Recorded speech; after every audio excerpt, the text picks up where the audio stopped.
Could you use an extra 24 hours? I know I sure could. In this video, I'm going to talk about how you can, well, not exactly buy time, but how you can gain 24 hours simply by changing how you establish your fair market value.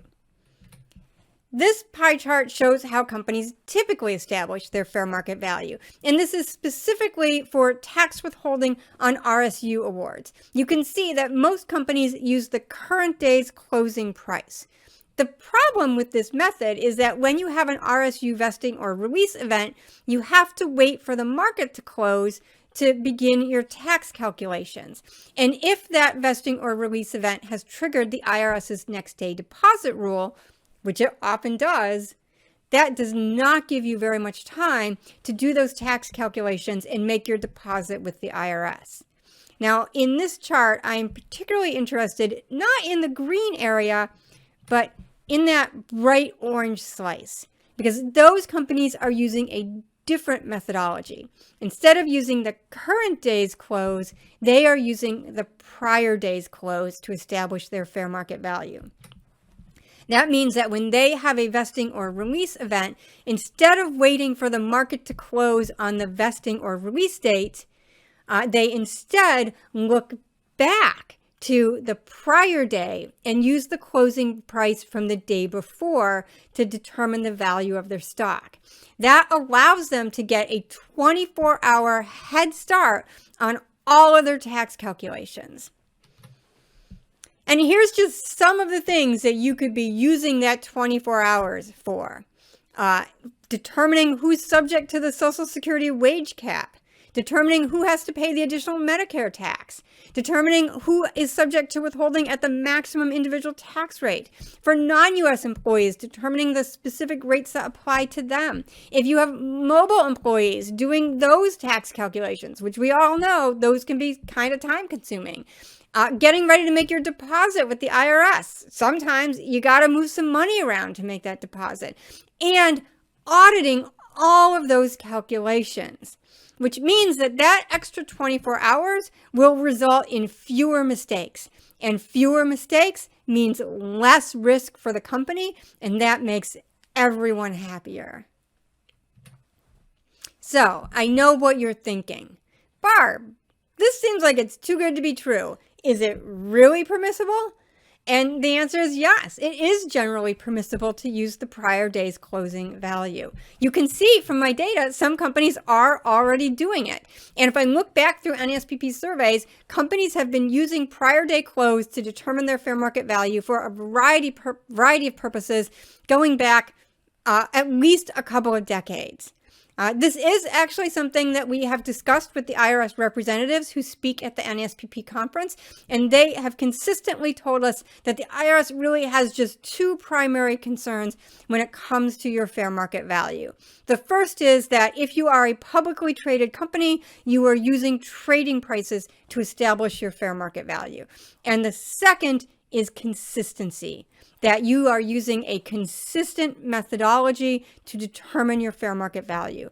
They are not that concerned about the exact point in time. Sure, you absolutely do need to use a date that is close to the event for which you are withholding taxes, but whether you use the event date or the day before, whether you use the close or the average or even the open, the IRS just does not care about those details.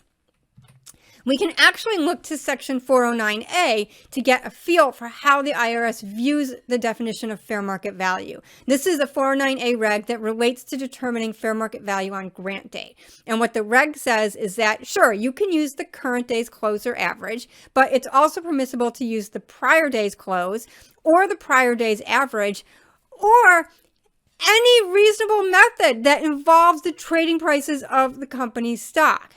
Now, this reg is specific to determining fair market value at grant, which means that it is not definitive for tax withholding purposes, but I still think it gives us a helpful view into the IRS's perspective on fair market value.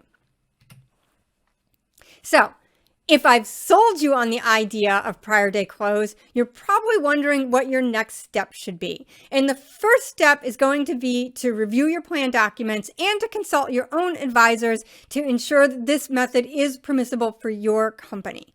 Like I said, it is generally permissible to use prior day close, particularly here in the US. There may be some countries, however, where prior day close is problematic.